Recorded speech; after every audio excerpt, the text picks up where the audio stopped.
Good morning. With the help of Hashem, we are learning Yerushalmi Maisrois, Perek Aleph, Halacha Beis, and Halacha Gimel. We're learning today Daf Hey. We left off on Daf Hey, Amid Aleph, all the way on top of the Amid. And the Gemara is going to start with the siman that the Mishnah gave for what the Mishnah calls white fruits. White fruits, as we said in the Mishnah, doesn't mean that they are white. It means that they have a lighter color. Mishnah says that these fruits, when they are immature, they have like a fuzz-like coating, down-like coating all around. And when it becomes bald, the balding is a proof, is a sign that it's beginning to mature. From the balding forward, that is the oinas hamaisres, which means that if it's harvested from that point onwards, that item, that product will be obligated to be tithed. We're going to have in the Gemara another opinion from a Tana, from a Braisa, regarding its siman. Again, Chevre, what's fascinating is that we are not only learning from the real, from the emes, the reality, I think it's called of horticulture. I think that's the right word. In other words, to learn how many products develop, whether they are fruit trees, whether legumes. The next Mishnah will be more about vegetables. And then for sure, all of these physical stages of development, like everything physical, is reflecting its counterpart, its source, beruchnius. So there's a lot of pnimius over here. And what can we say? Gal einai va'abitan aflois m'toira secha. There's a lot of pnimius that's here, awaiting for us to see it. We will also focus, before we come to the new Mishnah, on the last rule that we have in Halacha Beis. The Mishnah in our Girsa says Tfua and Zaysim, imagine all grains, which are 5 grains. And from all of the products and olives, the Mishnah says is either the Girsa that we read in the Mishnah is Misha Yachnisu. There is another Girsa in the Mishnah, Misha Yaviu, but it's a Shlish. And as we already spoke out on the Mishnah, the Machlokes Rishonim. Now, we're going to learn a lot more about the siman of a third, and that will be the conclusion of Halacha Beis. And on Daf Hey, towards the bottom of the Amid Aleph, we're going to begin the new Mishnah, Halacha Gimel, that will move on. The Mishnah is going to enumerate 4 vegetables and 2 fruits. And over there, by those items that will be mentioned in this Mishnah, behemshech to what we learned at the end of Halacha Beis, that kol shetchilasi oichel v'soifa oichel, something that is already edible from its inception. Even though people don't harvest it when it's very little. Nevertheless, since it's edible, whenever you harvest it, even cotton, chayiv, cotton, v'gadol. So the Mishnah will enumerate 4 vegetables, many apply to the other vegetables, and 2 fruits again, in which they are edible from the outset, and therefore they have no oinas hamaisres. There's no such a thing. From when they begin to develop, they are already considered oichel, and if for whatever reason someone harvested those items early, very early, still they will be obligated to be tithed. We're going to have in the Gemara here something that I learned in Chassidus about the 2 types of almonds. I have to remember where. I know that in Parshas Koirach, right? We have the Shkedim, the Mata Aaron, but I think we also have, we had recently in the Alter Rebbe's Torah Oir, or maybe in another place, about the bitter almonds and about the sweet almonds. There are 2 types, there are 2 strains of almonds, and they develop mamashit one opposite the other, and how that's going to relate to our topic of chiyuv maisres. Now, we're going to, every now and then, we touch upon the uniqueness of the land of Syria, which is more or less where Syria is nowadays. Syria was conquered by David HaMelech. Nevertheless, it's considered kibush yachid. Machlokes Rishonim, why? Kibush yachid would mean that even though it was conquered by David HaMelech, it does not have the status of bona fide Eretz Yisrael. Biblically, items that grow there don't have to be tithed at all. Rabbinically, they do have to be tithed, but since it's only midrabanan, we are more lenient in various scenarios, including the one that we're going to focus on today. Produce that's grown on land that's legally owned by a non-Jew in the Holy Land. For that, we have a machlokes tanoim. If ein kinyan la'akum lahafkiya, yesh kinyan la'akum lahafkiya machlokes.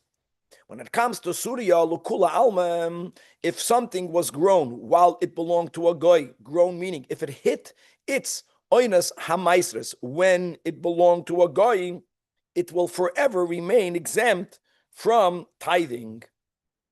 Now, the final topic of today is that when the Mishnah gives the two fruits that also doesn't have oinas hamaisres because it's considered food from the beginning, the Mishnah speaks about tapuchim and esroigim.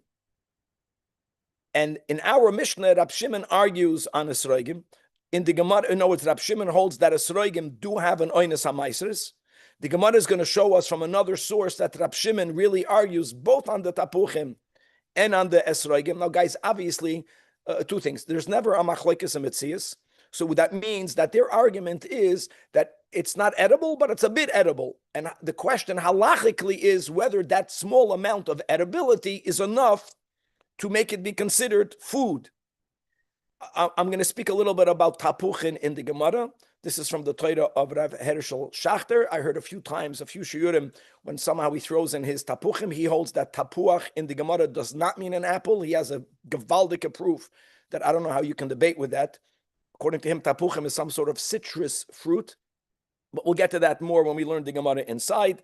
Bottom line is that we're going to conclude today's daf by making a correlation between our Mishnah's discussion regarding an esrig, machlokes tanoim, that Rab Shimon holds that an esrig, when it's very little, is not edible, it's not considered, it's not chayiv b'maisres, and vis-a-vis another machlokes, not Rab Shimon, but Rab Akiva, his Rebbe, that we have concerning dalad minim.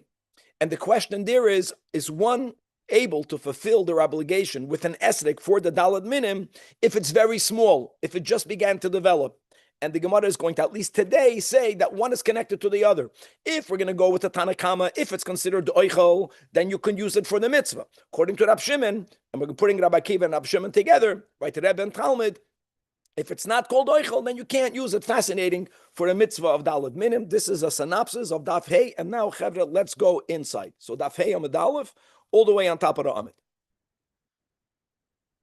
So the Mishnah says, in Halacha Beis, V'chol halevanim, and the word in the Mishnah is mishe yakrichu, from when they become bald from their fuzz. So first of all, kigoin, the Gemara wants to give an example of this fuzz that falls off as the fruit develops, as the product develops. Elaine, like those marpiyasam. It's amazing how all of the great chachamim, to whom we're so grateful for, in Ois V'Hadar and in the Art Scroll, that we are able to learn Yerushalmi, even people like us, they didn't know what marpiyasa is. Bottom line is, it is a fruit that begins with having a down-like coating, a fuzz all around it, and it sheds the coating as it matures, as we explained. But if you would know what marpiyasa is, that would be a great example of the Mishnah. Now, the word in the Mishnah is mishe yakrichu, from when they turn bold. So says the Gemara, Rab Chinana bar Papa Amar, it doesn't have to mean, we're going to really ultimately have three understandings, three-way machloikas. But the first, Rab Chinana says, it doesn't have to be fully bald. Mishiyei asu kerachais levanis. It doesn't have to bald all over. As long as it develops numerous bald spots, that's already sign enough, siman enough, that it's already now becoming oichel. Right? Like many of us over here, we're not fully bald yet. A little bald patch, that means we're maturing. That's Rab Chinana. Aber, says the Gemara, not everyone agrees with that. Tani, we learned in a Braisa, Rab Shimon bar Yerchai, or Rab Yerchai, holds that Misheyaz Chilu Mayim, that how do you determine by fruits that they reach their oinas hamaisres? A new mitzias, a new siman, when they exude juice. In other words, when they have enough juice in them that if you were to take them off the tree or maybe even leave them on the tree and you squeeze them, you're going to have juices coming out. From when juices come out, that's a sign of maturity. And that's another beautiful thing. In other words, a liquid, moisture, that's life. So you can have juice for you, but you don't share it. What's the sign of maturity? When you have what to give to the other. When are you beginning to enter maturity? At least if you're squeezed, then you'll share with the other.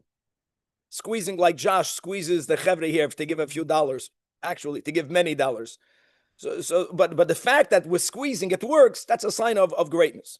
Says the Gemara. Also, uvda kumi Rab Chinana, and the guys, I don't think this Rab Chinana is the same with Rab Chinana Bar Papa. No, a shayla came to him. Someone harvested their fruits very early, and they wanted to know whether it's chayiv or not chayiv to be tithe. Ubalamevad, and he wanted to paskin like Rab Chinana Bar Papa.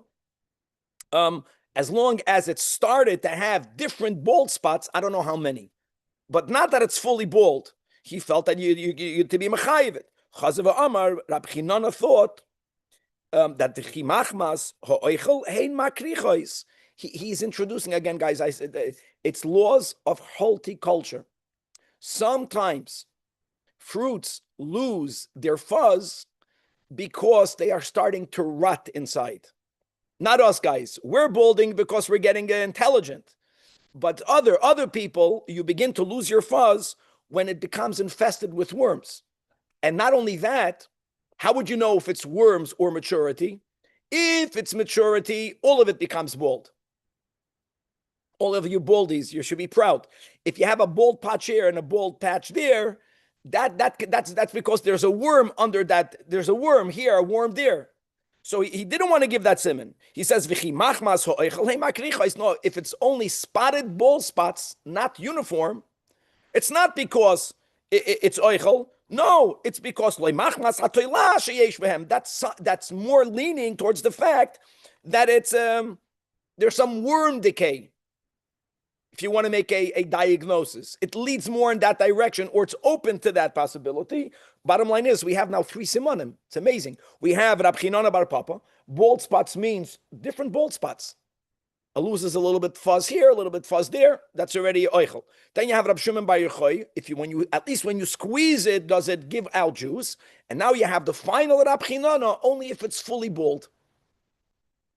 So all of you guys here are not yet fully bald, which is good. That means we're very, very young. We have a lot to go, but we'll get there. Okay, the next minute, the next item in the Mishnah is hatilson, fenugreek. I know fenugreek is a supplement today. It's a potent legume. So the Mishnah says misha titzmach, and I want to stand corrected. I just translated the word when we learned the Mishnah. Misha titzmach means when it sprouts. So I was thinking that it's growing in the ground. When it begins to come out, it's already considered oichel. Dafka not. So the Gemara clarifies. Keni masnisa. Let me tell you the correct. At least I get the wrong, so I appreciate the Gemara. The correct is not when the fenugreek begins to sprout. That's not what it means. It means kedesha tizara usit samach. It means that if the fenugreek, this herb, this legume, is developed enough that if you were to harvest it and take out its seed and plant the seed, the Rambam says the simon, the seed is strong enough for it to produce another fenugreek, that's the sign that the original one reached the level of oichel. In other words, and by the way, that's the simon that Rambam gives. How do you define something as oichel? When its seed is potent enough to reproduce. By the way, for men, how old is that? Do you remember? 9 years old. Halachically. It's Gavaldik Simon. And again, that might be another way of knowing whether it reached the third. Maybe, maybe not. Okay, how would you know that? So one answer would be, well, how you know that? Take a seed out, plant it, see if the seed grows. That takes too much time. I want to know when I harvested my fenugreek way too early, and I want to know, well, is it food or is it still a nothing? So the Gemara gives a Gavaldik Simon. Guys, this is fascinating. I'll tell you what to do. Take a handful of the seeds of this batch that you harvested and put it put it inside a bowl of water. And im shika ruba chayeves, if the majority of these seeds submerge in the water, these seeds submerging in water is the sign that they are developed. Only a seed that's potent enough to reproduce, to give birth to, or the way this is important. The seed doesn't do anything. The new product comes from the ground. The seed stimulates and limits, the land has in it the koyach to give forth everything that the earth gave forth in the 6 days of creation. Who knows? Million, billion, who knows how many different types Hashem put into the earth. What the seed does is that it tells the earth, it's apple seed, don't give an orange, don't give a peach, give only the orange. All right, question on that. So how come when most seeds you put them in water, they also sprout without earth? I don't think the science Fenugreek. experiment contradicts at all what we're saying over here. I'm saying both are true. I mean, you put them in water, fenugreek, you put it in water, it sprouts. Okay, let me say something. 1 second, let me say something, Kevin. I'm happy you're bringing it up. The Gemara never said to put it in the ground. The Gemara says if the seed can sprout, maybe if you put it in the water and it sprouts. But I know from my science experiments, from my kids, when you put it in water, it doesn't sprout a second later. You have to wait a day or two. Right, it takes much longer. It takes a while. Here, the Gemara is giving you a simon, you can know right away. Take a handful of it, put it in water. If most of them submerge in the water, that means that the seed reached, which means all of that fenugreek has to be tithed. Im shika ruba, then you're chayiv. Says the Gemara, Rabbi Yoina Boy, he's really explaining. Me'atom, I don't understand something. That why ruba? Why don't we simply say masha shika yehi chayiv umasha leshika yehi pater? Let me ask you a question. If I take a handful, let's say only the minority submerged, okay? Why don't I say that those that submerged, they have to be tithed, and the plants from which they came have to be tithed? They submerged. Go each one by each one. Elam, says the Gemara, no, you misunderstood. Beroiv kol preda is amard. That this is not about if the majority of your handful submerged or not. Listen to these words. It's possible that when you put a seed into water, Aviv, some of it will submerge, some of it won't. So you want, if the majority of that seed submerged, even if the whole thing didn't go down, but if the majority submerged in the water, again, a seed, a fenugreek, maybe it goes to other seeds or not, I don't know. It's submerging in water. When you put it in water, that determines, that's a sign that the seed is more developed. To this point, that now it's considered food stuff. Now it hit oinas hamaisris. So you look at every single seed. Now I just want to point out. I apologize, Rabbi. These are seeds from one fenugreek? Well, I harvested a whole bed of fenugreek. So, and I harvested early. That's the whole topic. I didn't harvest it when most people would do it. So is it considered food? So take the seeds and the seed that's submerged, not all of it, most of it, chayv to be tithed. We learned last year, I think, that by the pomegranate and by the grape, what did we say? That if the bird pecks even only one seed from a pomegranate, the whole pomegranate is chayv and maisris. By a grape, remember that? If the whole cluster, the whole vine, the whole side, the whole field. So this is not like that. I don't know why. No, here we have to determine everyone on their own right. One does not determine for the other. So when we say submerged with the seed, that just means it goes it can go a little bit under the water, especially if not all of it, because if all of it goes under the water, it can go all the way down to the bottom of the cup. If some of it stays afloat, then the submersion just means a little bit. Correct. Now, Amar Rabbi Yossi Barabon v'cheini as a good. Rabbi Yoina clarified correct that he's confirming. B'roiv kol preda upreda isamard. Not if the majority of the handful went down, then even the seeds that stayed above have to be tithed. That cannot be the pshat, because the opposite would be difficult. I don't mind going l'chumra, but if some of them did submerge, why would they be exempt? They will be chayiv. Every single seed is judged all on its own.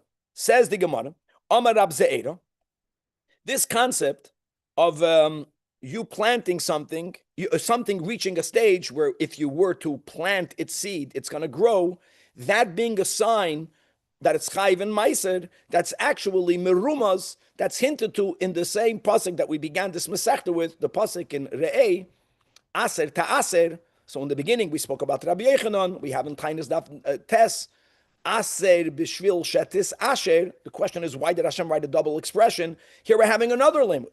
That when it says aser to aser eis kol tfua zar echa, we're focusing on the word zar echa. You're planting implies only something that you can plant. When you harvest something, if you can replant it, then you're chayiv to be ma'aseret, which means yasa that comes to exclude pachos mishlish. See here the Gemara is linking. If something did not reach a third of its maturity, that's the rule. It goes together. Then she'enoi nizra umitzameach. Then it won't be able to evoke, to stimulate another growth, which is great. So the shlish and this sign of it being able to be replanted, they come together. Says the Gemara. I had something in mind about aser to aser. What did I have in mind? I had something in mind that it's aser to aser. Think, when do you have to tithe it? If when you plant it, there'll be something else to be tithed. You only have to tithe this if it's going to create another possibility of tithing, which means that if it's going to reproduce. Here we go. Our Mishnah said shlish, guys, tfu and zeisim, in the gears of our Mishnah. Says Rabbi Chinana, noch in the name of Rabbi, imagine. Zeisim va'anovim, shaloi hiviu shlish, af hamashkin hayoitzin mehen, ein machshirin. In other words, mashke is the key word, the halachic word mashke. Really, there are 7 mashkas, right? You have Vaise and you have Gela. I'm kidding. The 7 mashkan, the Yat Shach Adam. These are the 7 mashkan. If you have Zeisim or Anovim that did not reach a third of their maturity, all of the juice, halachically, is not called mashka. It's called Zeya. It's called a secretion. And Lamay Nafkamina, it won't even be masher. Side of the dinam of Trumas Umaisras. Wow. Says the Gemara. Rab Chia b'shem Rab Chanina. Now, what we had in our Mishnah was clearly, the Mishnah said Zeisim and Tfuah, Shlish. The problem with Shlish is, like for someone like me, maybe for some of you people that are learning, if we're city boys, I would not know when I see an olive on the tree whether it reached the third of its maturity or not. I would not know that. So we're going to leave the siman of Shlish, but I need to have a siman for the siman of the Mishnah. A mushal for the mushal. We're completely underdeveloped. So the Gemara is going to give you different signs that will show you that if this happened, it means it reached the shlish. What would that be? It's amazing. Misha yevaker tsamya kaito. Tsamya kaito is either a certain type of summer fruit, again, whatever fruit that is, or it's a type of fig that ripens early. So you should know that if in that region, that tsamya kaito, if it's fully ripe, amazing how you found something, Kevan, whether that's that or not.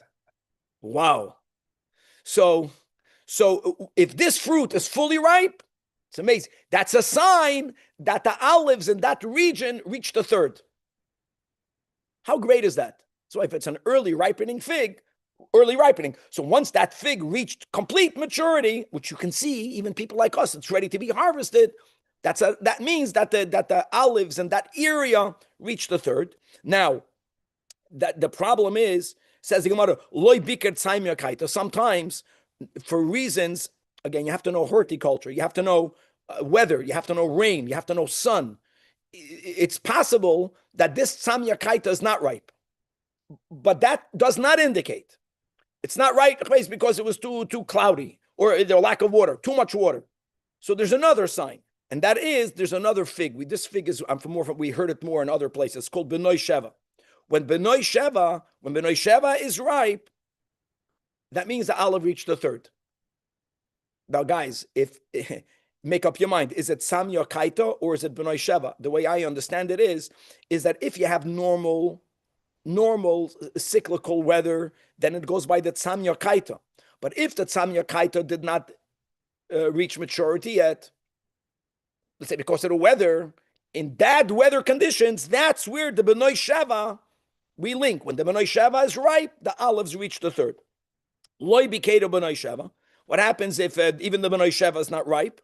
Which indicates again that there's something, what's it called? Not global warming. They already ruled that out. We're freezing. It's called the The weather is changing. Huh? Climate change. Otazoi. So now different options of climate change. Mishayoiru marvioi sheniya sheba muksa. Guys, the word muksa is one of the words that are used for figs. B'chlal figs, we know from Masechtas Trumas or from Masechtas Peya. We know that figs are unique, that they are not harvested at the same time, even from the same tree. So the second harvest of the figs, another thing, by figs, it was common that people would take figs and they wouldn't just eat it, because then if they are left moist, they don't last a long time. They would dry them out. In the times of Chazal, it was very common that fruits and vegetables were dried out. They would leave it in their backyard and they would dry them out. Rooftops. Or rooftops. So when the second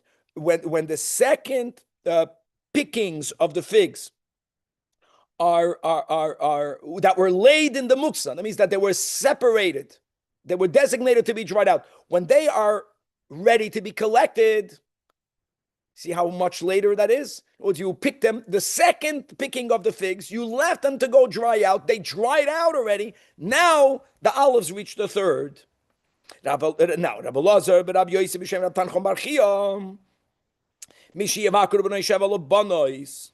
So he wants to clarify what we learned above. Not B'nai Sheva Levanois, the white ones. Not all of them. He wants to just limit the siman that we gave above. Amar Rabbi Yosef Rabun, Ubelvad B'nai Sheva Sheba Oisamakim. That when we are linking the olives and this B'nai Sheva or the B'nai Sheva Levanois, it has to be in the same area. But if they are planted in different localities, however that's defined, then one does not indicate for the other. In other words, when people are near each other, what happens if you develop? Aviv, if you develop more, well, you know what happens? That people that are around you also develop. So it's almost like, it's not just that maybe it's more than a siman, maybe it's a siba, that when that is developing, it schleps something else with it. Could be galenai. This is mamish fascinating. When we're going to finish this masechta, we're going to become groise farmers. Something that ripens in summer, only because we use the first as the summer samya indicator. For sure, olives ripen in the summer. Meaning there's like season. In other words, olives, they begin, the chanota is probably by Tu B'Shvat. And then, but that's just the chanota. And then they, at some point they're ready. Again, when they're ready, they're ready. The whole question is, what happens if someone harvests them early? Was it ready enough? So everything we learned until now is about products, which are most fruits, that when they're little, they're inedible. So we needed to determine what is their oinas hamaisres, and that leads us into the next Mishnah. Now we did have in the klal acher in the previous Mishnah that something that's oichel both when it's little and when it's big. The Mishnah says even though people don't harvest it little, people are shoymed it. They leave it connected because they want it to become bigger. They want for there to be more food. But since it's edible, even if one would have harvested early, so if you harvested early, you're chayiv. So now we're going to have in our Mishnah 6 examples. Late summer, the late fall, late summer, the late fall is the best time. For vegetables and 2 fruits. So says the Mishnah, Ubi Yarak. Now again, is the Mishnah only giving examples, Ubi Yarak, or is it only these 4? Right, the Mishnah is beginning with these 4. Kishuyin, and I know we had this so many times since we began learning together. Yerushalmi. If I'm not mistaken, what's kishuyin in modern Hebrew? Cucumbers. Or not. I know that here, so we're saying, he says that kishuyin refers to some sort of non-sweet melons, and melafafanois is the sweet melon. Whether we had this in pay, I remember. So the way he's translating it, could be there's a machloikas how to translate it, but the Mishnah gives you 4. Shaped melon, Taka looks like a cucumber. Thank you, Kevin. Whoever's looking at the Zoom.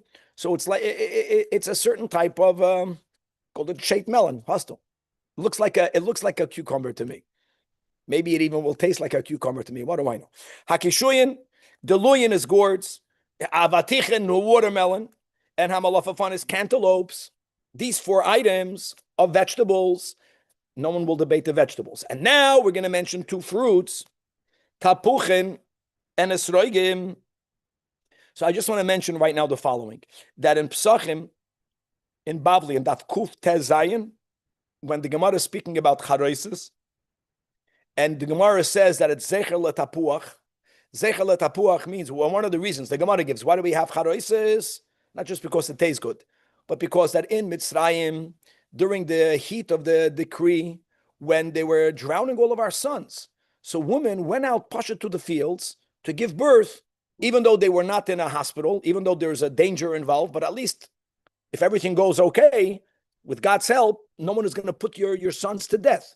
So they gave birth tachas atapuach, and then we have these midrashim, how miraculously these babies were swallowed by the ground, because even if you give birth and they survive the birth, how can you take them back home? They would send the police into people's homes, the Gestapo, and they would take the Jewish babies and they would drown them in the Nile. So they were swallowed in the earth, and they were amalach. Remember, we learned all about together that there was under one tooth came milk, from the other tooth came honey, and they were there until they were 7 or 8 years old. I think that was the age. And then they would miraculously know where to find their parents. And those were the kids. And Parshas HaShavua by Beshalach, when they saw godliness revealed by Kriyas Yamsuf, they said, Zeh Keli. They told the parents, this is what saved me. Gavaldik. Yeah. So, Tachas Atapuach, when Rabbi Schachter argues that if you look at that Gemara, it will become clear that the Tapuach is a citrus. And that's what he argues. This is so important about how do you taish Tapuach. And lav dafka an apple. So whether this is an apple, whether this is, and an esroig. So here the Mishnah gives, these are the two fruits from all the fruits. Chayavim gedolim ukatanim. Unlike in the previous Mishnah, there was oines hamaisres. Basically, there is no oines hamaisres, which means from when they begin, if you were to harvest it, you can eat it. You can argue an esrog b'chlal is not that edible. Doesn't matter. But whatever the esrog is big, it's enough of that when it's little. However, Rab Shimon pointed eso esroigim v'koitnon. I want you to know that in the Gemara, there's going to be a Braisa that quotes this same Rab Shimon that argues with both. But in Rabbeinu HaKadesh's version of Rab Shimon Bar Yochai, Stam Rab Shimon is the Rashbi, he only argues with the esroigim, and we'll leave more for the Gemara. So no one argues with the vegetables, and the tapuach, and the esroig, we have a machloikas tanoim. Now, like I mentioned, we have the concept of shkeda, parach mata'aren, v'goimer, v'yigmoil, shkedim. And why is that? Because shkedim, the whole Torah, shkedim in 21 days, shkedim is the fruit. Almonds are fruits. We make a ha'etz. It develops the quickest than all the other fruits. That's why we use the word shkida until today. When someone is very diligent, they're not running too quick, but they're moving. That's called a shkeda. Now, there are two opposite types of shkedim. One is called a bitter almond. I think they're even venomous. And one is called a sweet almond. And they function one opposite the other. Says the Mishnah that hachayav bashkedim hamorim, the stage that is machayev the bitter almonds. What stage is machayev the bitter almonds? So bitter almonds are eaten when they're little. In other words, when they become bitter, they become poisonous. But prior to them becoming mature, they're sweet or they're not bitter. So until now we were learning either something when it's little is not food, or even when it's little it's food. But everything we learned until now is the bigger it gets, the more edible it is. And guys, we all know people, Iran, that they're only people when they're little. At some point, when they get old, they become miserable, grumpy old men, and they're garnished. You don't want they're not oichel anymore. We don't want them. So that's called the bitter almonds. So it's shkedim amorim. They only become bitter when they get older.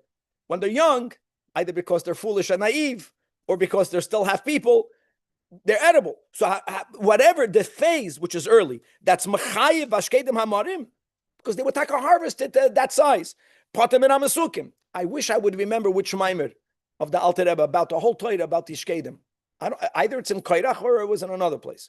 And hachayavim b'mesukin. Now the sweet almonds, they only get sweet when they get older. And you have to take such people that when they're young, they're miserable people, but with age and with all of the claps they get in life, they sweeten up a little bit.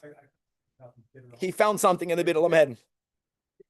Almonds that contain high levels of a toxic compound. Which They're breaks venomous. down I know they're venomous from the Alter Rebbe. into cyanide. Yeah, from what? It breaks down into cyanide. It brings into cyanide. It's poisonous. I know. The Yeah. bitter is poison. We know that. Stay away from bitter people. Stay away from your bitter part, but you can't. That's the problem. So, okay. Hachayovim b'mesukin is potem en amorim gewaldig. And with that, we end the Mishnah. Staf hey omid beis chavre let's chaparayim. We got to get moving. Says the Holy Gemara. The asvos. So again, remember the rule of Surya. Surya is kibush yachid. And therefore, there's a chiyuv of tithing midrabanan. Aviv. But in the Holy Land, if a guy owned the land, we have a machlokes tanoim. We actually paskin ein kinyan la'akum lafki midei maisres. Even if a goy owned the land, even though God did not give the mitzvahs to the goyim, they don't have to tithe it. But when a Jew buys that product from them, there is a biblical obligation to tithe that product. Be'eretz Yisrael. In Surya, even though there's a chiyuv of separating all of the Trumas u'Maisros midrabanan, if a goy owned the land, it's mafkia, the obligation. Now, based on that, Tamon there, meaning in our Masechta in Perek Chamishi, Tamon Taninon, Alakeach stay yorik b'Surya. If a person buys a vegetable patch of land from a non-Jew in Syria and Surya, so when is it that we say that if it belonged to a goy, you're not chayiv? You know what the answer is? If it belonged to a goy when it reached the critical point, which is the oinas hamaisres. So says the Mishnah, if the Jew bought it before it reached oinas hamaisres, when it reached the critical point, it already belonged to a Jew, then you're chayiv to tithe it. Of course, when you harvest it. But if it still belonged to a goy, by Surya, we vadai say, yesh kinyan la'akum lahafkiya. I don't even think the word is lahafkiya. You're lachatchila not chayiv. Then you're going to be potter. And now, let me just finish the words 1 second. Kevan v'loiket kedarkoi v'loikeach, which means that since you bought it from the goy when that vegetable already reached oinas hamaisres, even though it's fully developed under Jewish ownership, doesn't matter. You buy the land, you can pick it in the usual manner, and none of it has to be tithed. So ask the Gemara, Gavaldik question. Our Mishnah, the Gemara understands that our Mishnah, it's either the 4 vegetables, or maybe the Gemara understands that it's generally by vegetables. That by vegetables, there's no oinas hamaisres, that they are eaten even when they're little. For sure, by the 4, that's what the Mishnah says. So, what do you mean the Mishnah is saying later that if you bought the land by vegetables from the goy, once it reached oinas hamaisres, there is no oinas hamaisres? V'cha'at omar kain? That's the kasha. Yes, Kevin. I was wondering if you are renting the land from him in Syria. No, not renting. Renting is different. It's about who owns it. Just it's ownership. About ownership. Okay. Yeah. Comes to Bedikas Chametz, it's about renting, and not, sometimes renting is owning, not over here. So answers the Gemara, this is important, Chizkiya Amar, Bisada Shal Kishoin Vishal Deluyin, Himas Nisa, that the Mishnah later in the 5th chapter, speaking about Kishoin and Deluyin. Now, 1 second. Its fruit is eaten. In our Mishnah, we said it's eaten right away from the outset. Now, what about the leaves? So the leaves are not eaten. So now the question will be, now these leaves, the leaves sprout before the fruits. Again, we're just learning, we have to learn a lot about these rules of how things work. Once the fruit emerged, says our Mishnah Yechayev, prior to the fruit emerging, when you only have the leaves. Now I want you to know, okay. Now, why are we saying kshoin and deloyin? I'll tell you another rule. Vegetables that are only leaves, like cabbage, like lettuce, also there is no oinas hamaisres. In other words, if you're growing lettuce, so if you harvested the lettuce when it's tiny, whenever you harvest it, you can eat. That's the Gemara's chap. Chizkiya is saying that those vegetables that have both fruit and leaves, when only the leaves are developed prior to the fruits, that is the Mishnah in Perek. That's koydem oinas hamaisres. And when the fruit begins to grow, right away, the whole thing becomes chayiv to be tithed. Amar Rab Ze'eda, another answer. Afilu temar b'stei yarak atzmai. I can say that the Mishnah in Perek is even speaking about vegetables that are only leafy, and the leaves are eaten. Oid hu yesh gevul. Even there is something. There is something that's needed prior to which we say it's not yet a fruit, it's not a vegetable, and that is, listen to these words, misha yaviu shalosh psilois. It's even vegetables whose leaves are eaten. They have a oinas hamaisres. The leaves have to develop. So if maybe Kevin will find a picture, when the leaves begin to develop, they look like a wick. I don't know if they're green even, but only from when you have 3 of wick-like leaves forward. Even though it's very underdeveloped, we taka say, not like by the fruit of shlish. You don't need a shlish. You don't have to be able to replant it, but it has to reach something. And if it didn't even reach that level, that's the Mishnah in Perek. And then the Jew bought it from the guy in Syria, then you'll be chayiv to tithe it. So we'll leave it at that. Next, like I mentioned, in our Mishnah, we're speaking about, in the fruits, tapuchim and esroigim. Apples and esroigim, citrus fruit, whichever one that is, and esroigim. Rab Shimon argued by the esroigim by saying that when esroigim are too small, whatever that means, they don't have to be tithed. Says the Gemara, let me quote for you a Braisa. Nehoirai Bar Shinya says in the name of Rab Shimon that just like in our Mishnah, Rab Shimon argues by the esroigim, Rab Shimon be'emes argued by the tapuchim as well. And that is, tapuchim ketanim are also piturim from being tithed. Only tapuchim gedoylin chayavim. These are general tapuchim. However, tapuchim mela, gallnut apples, that's a certain apple that resembles a gallnut. And ask Rabbi Shachter from the YU how he teaches this one. I have no idea. Over there, Rab Shimon is moida bein gedolim bein ketanim chayavim. And by the way, okay. In other words, even according to the Braisa, Rab Shimon doesn't argue by all the apples, but he argues by general apples. Also, he says that we do differentiate big and little. Says the Gemara, v'da masnisa mahi. What type of apples is our Mishnah referring to? So the Gemara says, man the Amr Ketanim de Machloikes. If our Mishnah is speaking about general apples, ordinary small apples, again, the Gemara is going with the presumption that even though our Mishnah only quotes Rab Shimon arguing with the Esroigim, we know from the Braisa he argues with the apples. So then Rab Shimon argues with both. Man the Amr Tapuchi Mela. If the Tanakama in our Mishnah was only speaking about those gallnut small apples, then Divrei Hakoil, everyone will agree with the apples, which would fit better. Why Rabbeinu HaKadosh only quoted Rab Shimon to argue with the Esroigim. Bottom line is that Tanakama says, Kevan, Tapuchen, all types, have no oinas hamaisres, l'chumra. The moment the fruit begins to emerge, if you harvested it, it's considered food enough. Rab Shimon for sure argues by Esroigim. Now we know Rab Shimon also argues when it comes to general apples, but Rab Shimon is moida by these mela apples. I wonder if in English is a mela. Why do you have such a name, mela? Okay, says the Gemara. And like we mentioned, the final topic that will continue tomorrow is that this is so many times already. We are only up to Dafei, Davav. The Gemara correlates laws of Maisres with other laws throughout the Torah. And we're going to make a correlation between Hilchas Maisres and the Able Mitzvah to take the Dalad Minim over the Yom Tov of Sukkot. As we know, Midai Raisa in the Beis HaMikdash all the 7 days. Outside the Beis HaMikdash, remember that Aviv, taking the Dalad Minim is only on the first day.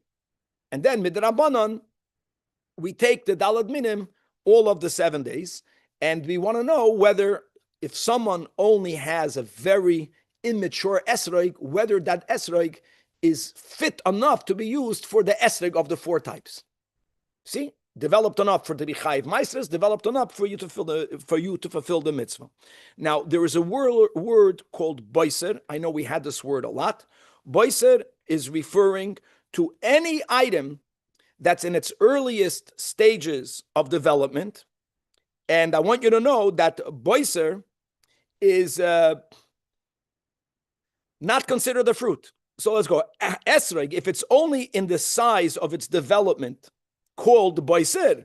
Rabbi Akiva, who's Rabbi Akiva? Aviv Rabbi Akiva is the teacher of Rabbi Shimon Bar Yochai. Don't forget, Rabbi Akiva was a teacher of all. But after the tragedy, that right? So then he got him for himself, according to the Bavli, 5 new Talmidim. One of them was the Rashbi. So we're putting their opinions together. See here again, Rabbi Akiva says that that if it's only in the size of a boiset, it's not a pri, which means you may not fulfill your mitzvah with it.